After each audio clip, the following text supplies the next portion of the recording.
dalam kaitannya dengan paradoks yang disampaikan atau keraguan-keraguan yang disampaikan oleh Guru Gembul, menurut saya pertama dia menghitung orang harus berpindah generasi dalam usia 26, 25 sampai 30 dan itu jelas menyalahi kenyataan.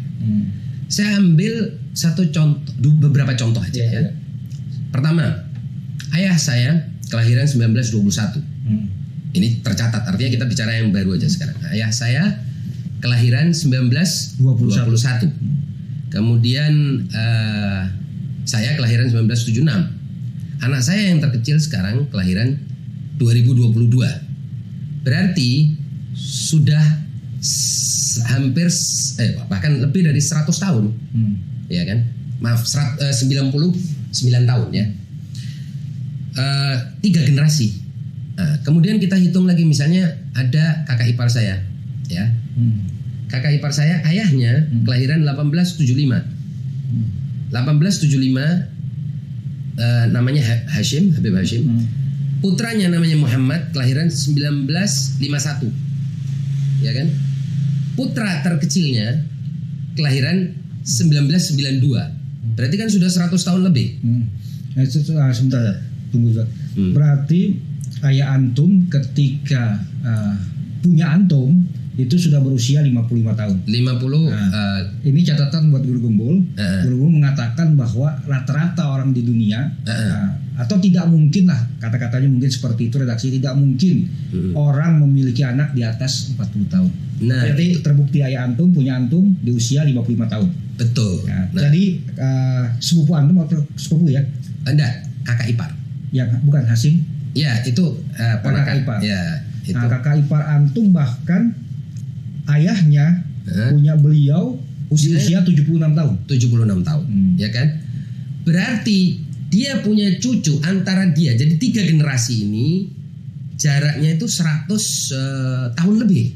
Iya, memang normalnya dalam 100 tahun ada 3 generasi, tapi dari ayah ke anak itu bisa jaraknya 55 tahun, betul. Bisa 76 tahun.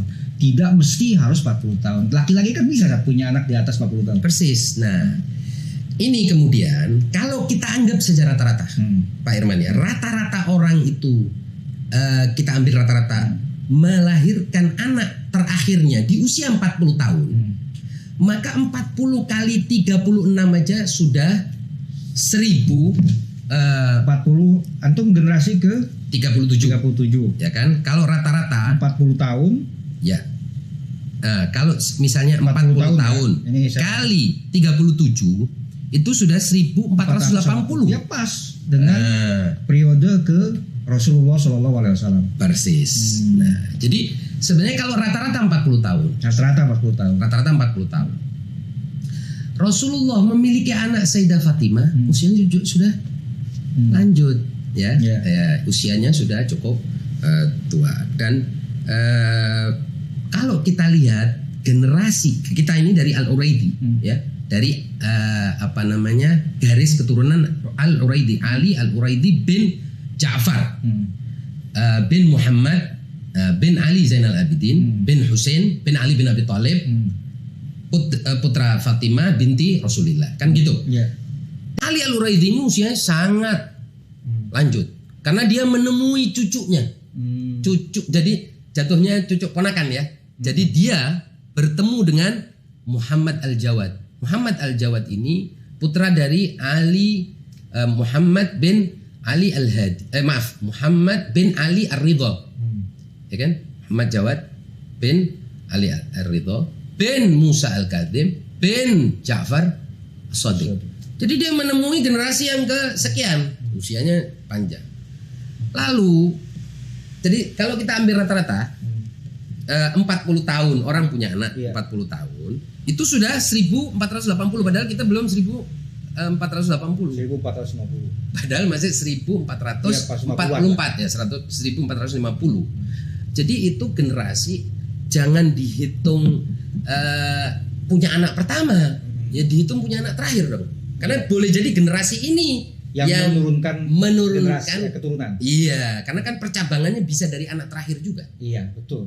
Iya kan? Ya, yang mungkin juga lepas dari pertimbangan Guru Gembul tadi, Sat, bahwa orang laki-laki terutama ya, bisa memiliki anak di atas usia 40 tahun. Sangat bisa, dan terbukti ayah saya. Terbukti tadi siapa namanya? Habib Hashim, kakak ipar saya. Habib Hashim punya anak Muhammad, usianya sudah 76. Bahkan kalau hitungan Hijriah sudah 80. Iya kan? Dan di zaman dulu kan memang kondisi orang prima-prima ya dalam konteks memiliki keturunannya. Itu juga mungkin juga gini, juga ini tradisi menikah lebih dari satu kan? Betul. Nah, juga tadi seperti saya bilang, generasi kan dia bilang ada yang aneh itu. Jadi dia ngitung dari Imam Ja'far Shadiq ke atas, sepertinya normal. Usianya rata-rata 30 tahunan. Karena di usia di mereka yang menurunkan, yang akhirnya punya anak, itu kadang anak pertama. Ya kan? Iya kan? Tidak dilihat anak terakhir. Tidak dilihat anak terakhir. Anak terakhirnya kan juga punya keturunan. Kalau kita ambil anak terakhir, maka boleh jadi sangat pendek ininya, jaraknya. Dan itu sangat mungkin terjadi. Seperti contoh misalnya. Contoh lain ya, jangan kita bicara Ba'alawi aja. Contoh lain itu keluarga kerajaan Al Saud, ya, penguasa Arab Saudi itu. Abdul Aziz itu kelahiran 1875, raja pendiri kerajaan Saud, Abdul Aziz bin Abdurrahman, kelahiran 1875. Dia punya putra mungkin 100. Putra dia yang terakhir, kalau punya anak, itu jarak antara Abdul Aziz dan generasi yang terakhir, anak terakhirnya itu bisa 130 tahun. Kan gitu. Sehingga dia menghemat. Jadi kalau misalnya Muhammad bin Salman lah, ya. Muhammad bin Salman kelahiran 1985, Pak. Jadi antara Muhammad bin Salman dengan Abdul Aziz sudah 100 tahun. Ya kan? 100 lebih, 110 ya. 1875 ke 1985. Iya. Berarti 110 tahun. Ini Muhammad bin Salman bukan anak Salman yang terakhir kan? Bukan. Lah, kalau dihitung yang anak saya nggak tahu sebetulnya anak terakhirnya siapa. Itu bisa-bisa 130. Masih punya anak, masih punya keturunan, masih produktif. Itu artinya kita harus lihat yang paling akhir. Sehingga bisa jadi itu urutannya menjadi pendek. Karena anak terakhir ini yang dihitung. Bisa jadi juga mungkin keturunan Nabi di tempat-tempat lain, ya itu bisa juga ada yang sudah sampai generasi ke-40, ada di Indonesia pun ada yang 43, bahkan 44 itu ada. Tapi rata-rata 37, 38 sampai 42. Ini yang rata-rata. Mungkin yang 40-an lebih banyak ya. Ala kulli hal itu tidak. Ya, artinya memang hitung-hitungan ini tidak bisa jadi tolak ukur. Tidak bisa. Ya, tidak bisa jadi tolak ukur yang pertama, dan yang tidak kalah pentingnya menurut saya juga harus dihitung yang terakhir. Jadi jangan yang pertama. Nah, kalau anak pertama yang jadi hitungan, memang usia pertama kali punya anak kan mungkin di usia 25, 26. Tapi orang yang sama ini boleh jadi sampai usia 70, 75 punya anak terakhir. Ya, bisa jadi dari istri keempat gitu. Bisa jadi dari istri keempat seperti kasus saya, istri ketiga kan itu ayah saya dari ibu ketiga usianya sudah 55. Itu artinya jarak antara saya dengan kakek itu jadi lebih dekat ketimbang kakak saya. Nah, kakak saya yang pertama, Pak Irman, usianya dengan ibu saya sama. Jadi kakak beda ibu. Iya, kakak beda ibu. Dan jadi kakak saya dari ibu pertama itu usianya dengan ibu saya sama. Nah, berarti saya kan sama dengan yang usianya 80 tahun sekarang. Iya kan? Artinya binnya satu binnya. generasinya cuma satu. Kalau dalam buku nasab bin tulis panjang bin. Kan gitu. Nah, jadi menurut saya paradoks itu tidak pada tempatnya. Ya itu bukan tolak ukur ya. Bukan untuk tolak. melihat kejanggalan. Nah, kalaupun kita bicara tadi itu ya 40 saja. Kalau 40 saja kali berapa? Kali 37 generasi antum ya. Sudah mencapai angka 1480. Bayangkan kalau 40 kali 40 1600 kan nggak mungkin. Iya. Nah, berarti ada yang punya anak satu, ada yang anak pertama yang berketurunan, anak keduanya tidak berketurunan, atau orang itu punya anak satu, atau meninggal dalam usia muda, sehingga dia tidak bisa punya anak lagi. Seperti yang kita lihat banyak di dalam di atas. Tapi kalau ada satu yang punya anak di usia 90 tahun, selesai sudah. Contoh lain Pak Irman yang juga menarik, ini misalnya ya, ketika kita lihat misalnya Habib Muhammad Al-Muhdhar, ya, yang terkenal itu, itu lahir 1862, ya. Putranya bukan yang paling terakhir, tapi putranya saya bilang putranya yang laki ya, itu lahir 1925, ya. Ya 60-an tahun. Nah, anaknya itu 1969. Jadi anaknya, jadi cucunya Habib Muhammad Al-Muhdhar itu 1969. Ya 100 tahun lebih. 100 tahun lebih. Jadi kan angka ini nggak bisa bohong. Ini kan ilmu eksakta. Kalau kita bilang tambah 5 aja udah kemana-mana. 5 kali 36 kali 37 sudah lain ceritanya. Jadi menurut saya itu tidak dan tidak bisa berbohong kalau angka. Nah, justru yang aneh kalau dibilang sampai 50. Berarti rata-rata usianya berapa? 25, 20 tahun. Berarti orang itu tidak punya anak lagi. Iya. Lah terus anak yang terakhirnya apa? Tidak dihitung. Tidak dihitung. Kan tidak mungkin. Iya. Ya ini makanya ini menurut saya memang kalau kita ingin meneliti nasab, memang kita kan di sini antum juga bukan dalam konteks khusus seorang nasabah ya, nasab ya. Tapi kan memang dalam ilmu itu kan selalu ada basis berpikirnya kan, metodologi, rasionalitas, logika. Nah, yang dari guru gembul juga seperti itu, kita melihatnya kan tidak logis juga kalau itu dianggap sebagai tolak ukur kejanggalan. Kita harus mempertimbangkan juga tadi ya tradisi, tradisi atau budaya punya anak di usia tua tuh hal yang umum di kalangan Ba'alwi kan. Dan bukan di Ba'alwi aja, banyak kok di kalangan masyarakat kita juga orang-orang tua saya dulu punya anak sudah usia lanjut, itu sesuatu yang lumrah kalau zaman dulu, mungkin zaman sekarang ada aneh memang. Nah, jadi kita harus melihat tradisi. Kalau karena itu bagaimana saat komentar antum? Satu lagi hitungan ini biar jelas ya. Jadi Ahmad Al-Muhajir yang tidak diperselisihkan bahwa dia adalah keturunan Nabi, ya. Itu wafat 345 Hijriah. Dan dia adalah generasi ke-9 kepada Rasulullah. Jadi 9 ayahnya, 9 ke atas itu Rasulullah. Berarti 9 generasi 345.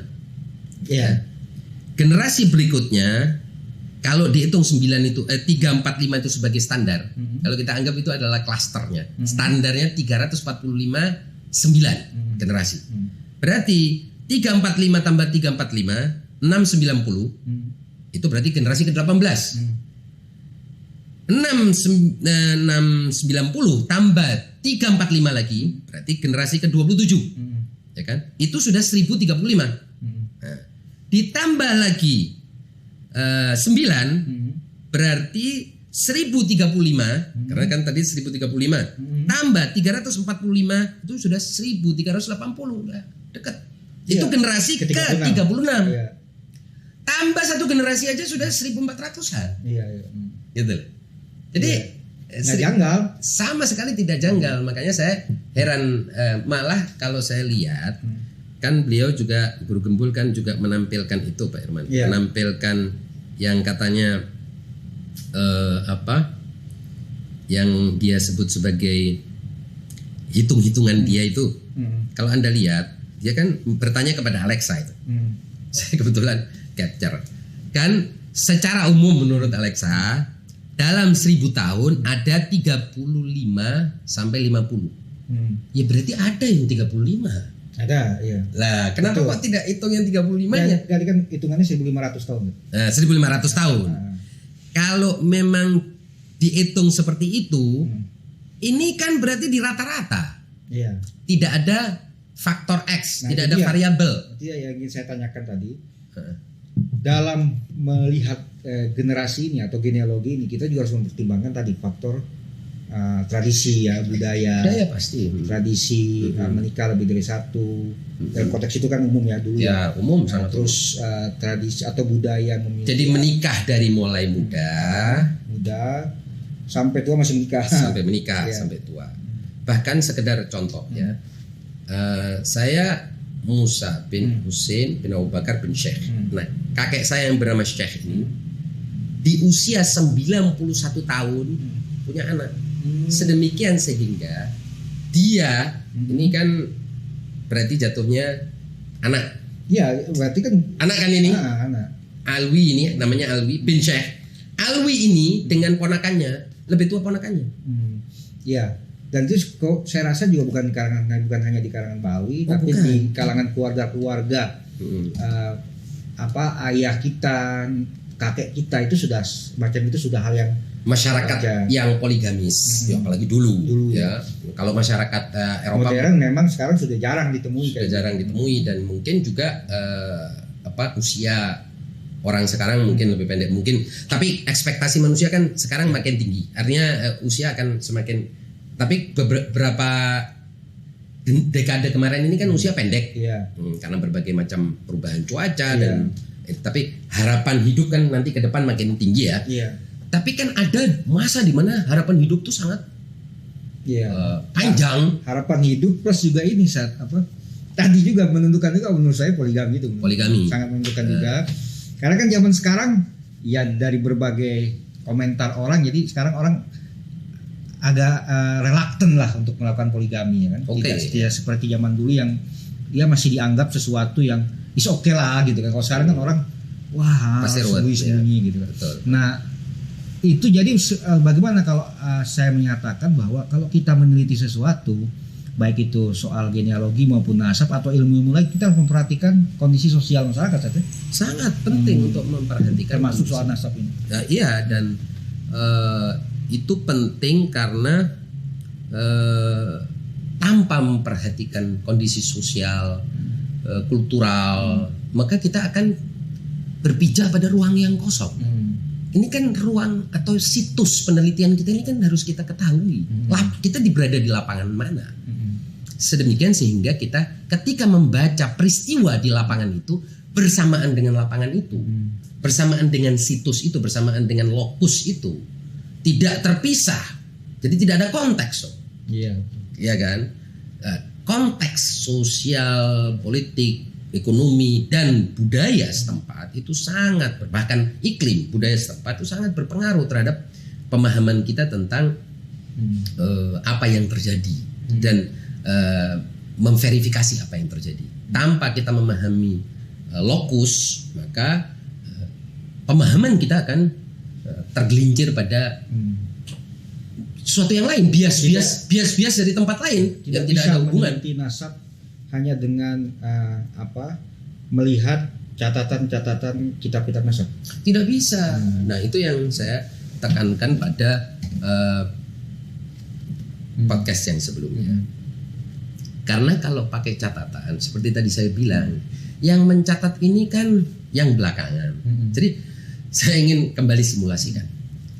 Misalnya saya bertanya kepada Pak Irman, Anda tahu Anda ini bin ayah Anda, bin siapa?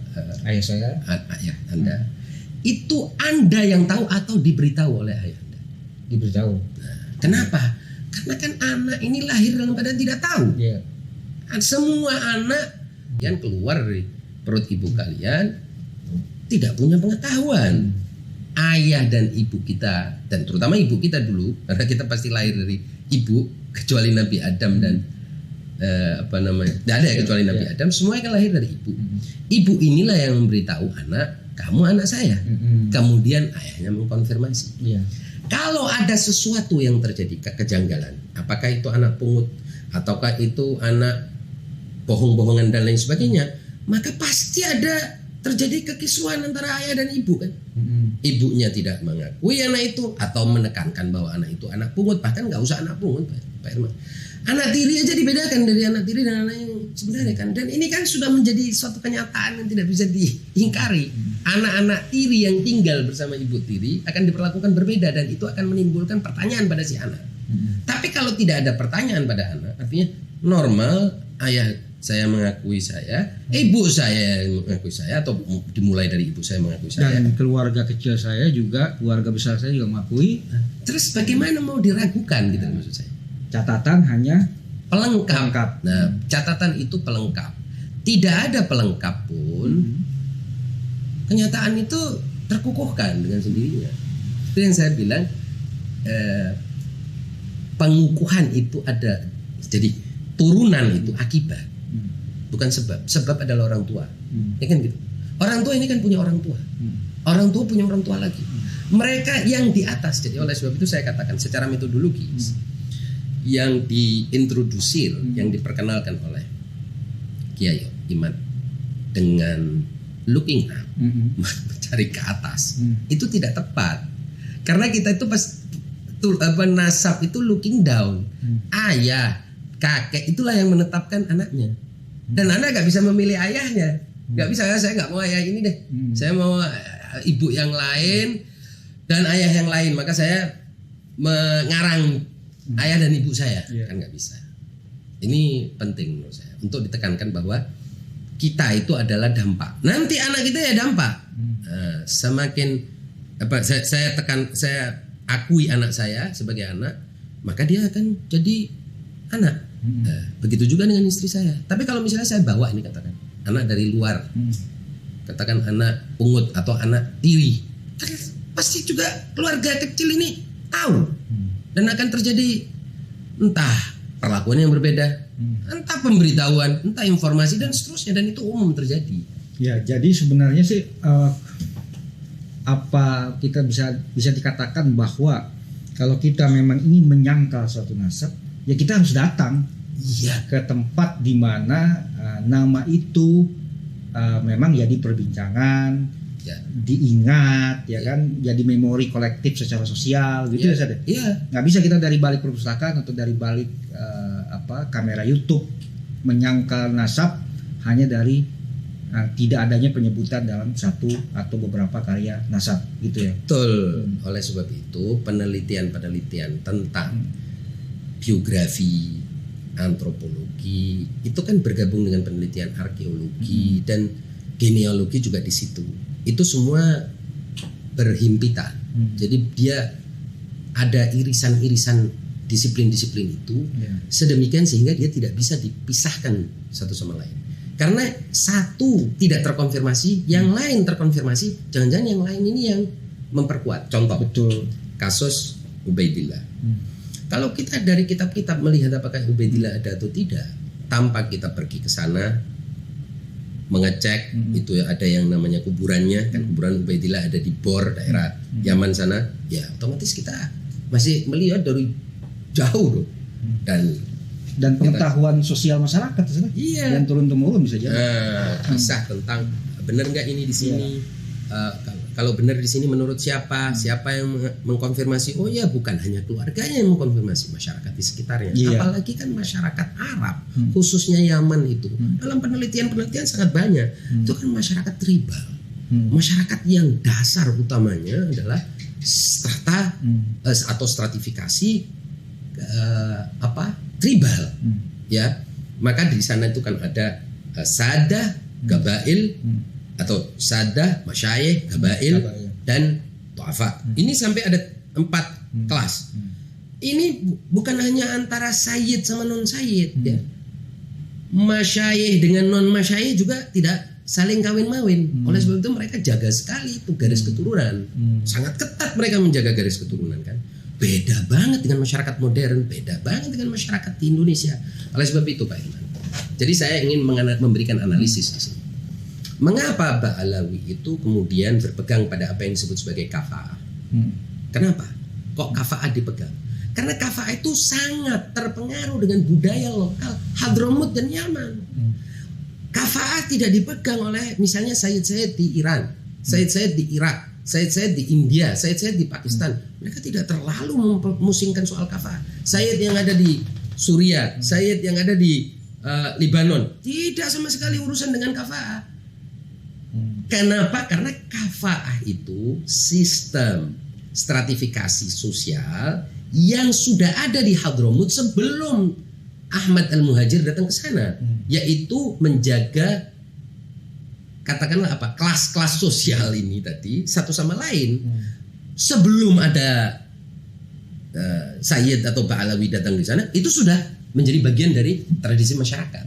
Sehingga untuk menjustifikasi itu ditetapkanlah masalah kafa'ah. Dan Anda harus tahu kafa'ah, nanti mungkin kita akan bicara pada kesempatan yang berbeda. Itu kan yang paling ketat, yang paling kuat itu kan dalam tradisi Imam Syafi'i. Maka itu saya anggap ada politik di sini. Mengapa para habib ini kemudian menjadikan madhab Syafi'i sebagai madhabnya? Karena itu yang paling cocok dengan tradisi Hadramut. Karena ada tradisi kafa'ah tadi, tradisi saling menjaga suku, ras, ya. Tidak mau suku yang pangkatnya tinggi yang di atasnya ini adalah misalnya saudagar atau tokoh atau pemimpin menikah dengan yang kelas buruh. Itu mereka tidak mau. Nah, ketika para sayyid ini datang, ya mereka juga terpaksa menikah di antara mereka sendiri karena belum tentu juga yang lain mau menikah dengan mereka di sana. Sayangnya itu kan kebawa sampai ke Indonesia. Ya sudah, mau diapain lagi?